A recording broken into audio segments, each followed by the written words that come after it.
Pourquoi la surestimation est-il un fléau?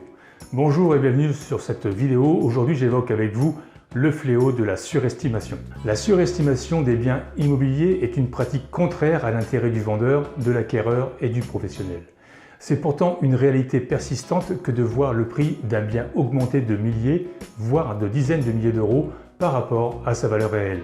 Au niveau national, l'écart moyen entre prix d'affichage et prix réel se situe à 5,2%, mais il varie de 1 à 9% selon les régions. La surestimation est souvent le fait de vendeurs souhaitant se laisser une marge de négociation ou souhaitant tout simplement faire une plus-value illusoire, contraignant leurs professionnels de l'immobilier à prendre le mandat à un niveau de prix trop élevé.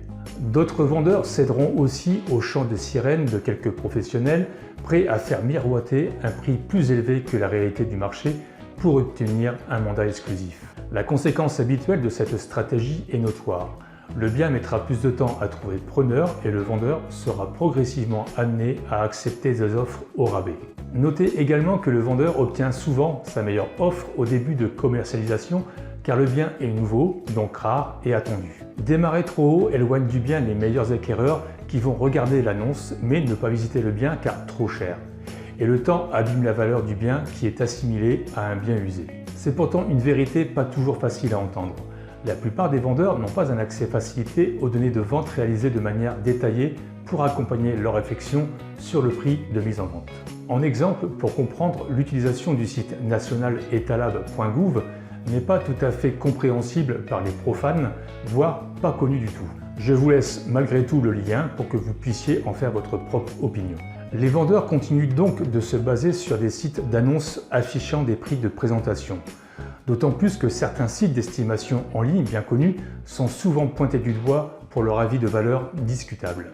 Bien estimé, au contraire, c'est un gage de professionnalisme qui paie durant le processus de vente et à la fin en termes de satisfaction client. Et si le client est satisfait, alors le professionnel y trouve un intérêt financier et réputationnel. Nous devons une vérité pas toujours facile à entendre pour entretenir la confiance de nos clients sur le long terme. Au final, vous devez lutter contre ces pratiques qui ne reflètent pas le quotidien de la plupart des professionnels de l'immobilier. Une prise de conscience est nécessaire, bien entendu. Les professionnels doivent continuer leur travail de confiance et démontrer leur capacité à commercialiser des biens dans les meilleures conditions. C'est pour cette raison que je préconise 2 à 3 estimations par des professionnels de votre secteur basées sur l'analyse du contexte concurrentiel récent, car à Amiens, comme dans beaucoup de villes, le marché est très changeant, très instable et très incertain. Cette étude devra être accompagnée par des prestations de suivi que vous devez comprendre et entendre pour que votre stratégie soit en phase avec le professionnel que vous choisirez. Car au final, il faudra, je vous le conseille fortement, choisir qu'un seul interlocuteur pour vous assurer la plus grande qualité de service qui se concrétisera par une vente aux meilleures conditions. C'est la clé aujourd'hui d'une vente au meilleur prix dans le meilleur délai.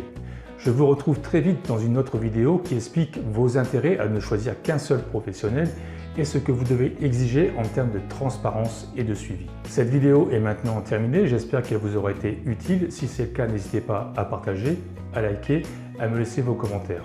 Pour ma part, je reste à votre disposition pour vous accompagner dans votre projet immobilier. Je vous retrouve très vite pour de nouveaux conseils. À bientôt et merci.